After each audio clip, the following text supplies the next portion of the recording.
8 yard. I got so much muscle design on right now. Assalamualaikum warahmatullahi wabarakatuh. Izin memperkenalkan diri, nama saya Etika Chandra Dewi, NPM 2003031017, Prodi Akuntansi Syariah kelas B. Baiklah, di sini saya akan menjelaskan terkait tentang hambatan komunikasi dalam lintas budaya. Setiap daerah memiliki budayanya masing-masing. Dalam satu negara saja seperti negara kita Indonesia, terdapat beragam budaya yang tumbuh dan berkembang dan menjadi ciri khas setiap daerah. Seperti kita ketahui, manusia perlu berkomunikasi dengan manusia lainnya untuk memenuhi kebutuhan hidupnya sebagai makhluk sosial. Dengan begitu, komunikasi lintas budaya tidak dapat kita hindarkan. Komunikasi lintas budaya merupakan komunikasi yang dilakukan oleh dua atau lebih orang yang memiliki latar belakang budaya yang berbeda.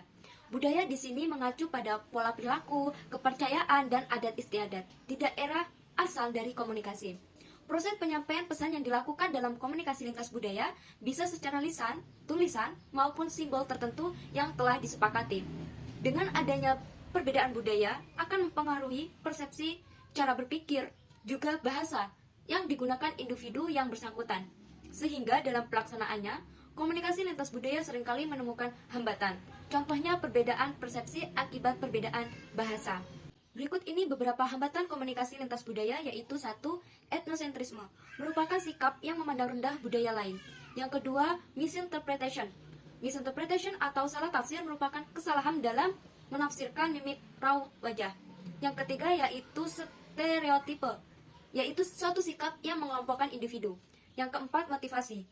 Motivasi ini berkaitan dengan tingkat motivasi lawan bicara dalam melakukan komunikasi. Yang kelima, yaitu rasialisme, perilaku diskriminatif, tidak adil, dan semena-mena terhadap ras tertentu. Yang keenam, ada experiential. Experiential atau pengalaman hidup tiap individu berbeda-beda. Yang ketujuh, ada prasangka. Prasangka adalah persepsi yang keliru terhadap seseorang atau kelompok lain. Yang kedelapan, ada emosional, yaitu berkaitan dengan emosi dari pelaku komunikasi. Selanjutnya yang kesembilan, yaitu ada jarak sosial. Jarak sosial ini mengacu pada perbedaan tingkat peradaban antar kelompok yang satu dengan kelompok lainnya, bukan perbedaan terkait kekayaan, kekuasaan, atau ilmu pengetahuan. Yang ke-10 ada competition. Competition atau kompetisi terjadi ketika si komunikan berkomunikasi sembari melakukan kegiatan lain seperti menelpon atau yang lainnya. Yang ke-11 ada persepsi, merupakan proses yang dilakukan oleh seseorang untuk mencoba mengetahui dan memahami orang lain. Yang ke-12 yaitu sikap. Ini merupakan sikap yang menimbulkan rasa suka ataupun tidak suka.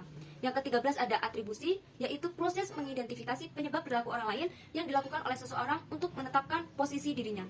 Dan yang terakhir ada bahasa paralinguistik. Bahasa merupakan sebuah kombinasi dari sistem simbol dan aturan yang menghasilkan berbagai pesan dengan arti yang terbatas. Dan paralinguistik yaitu gaya pengucapan seseorang meliputi tinggi rendahnya suara, tempo bicara, atau dialek.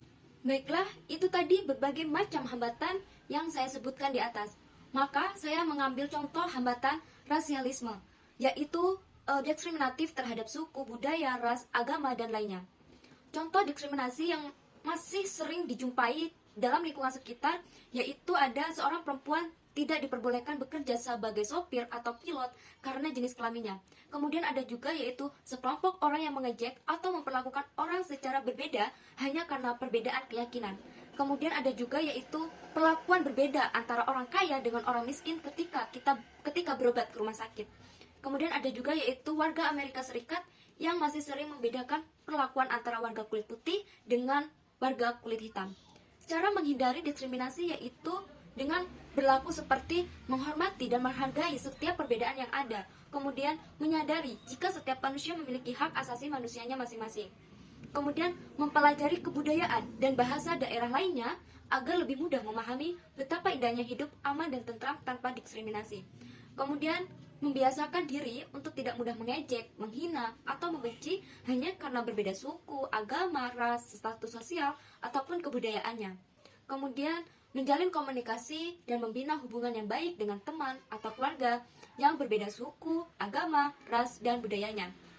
Kemudian yang terakhir, kita harus membiasakan diri untuk tidak mudah menilai orang lain dari penampilan luarnya saja. Baiklah, itu tadi penjelasan terkait hambatan dalam komunikasi lintas budaya. Mohon maaf apabila terdapat kekeliruan. Kepada Allah saya mohon ampun. Akhirul qauli, wassalamualaikum warahmatullahi wabarakatuh.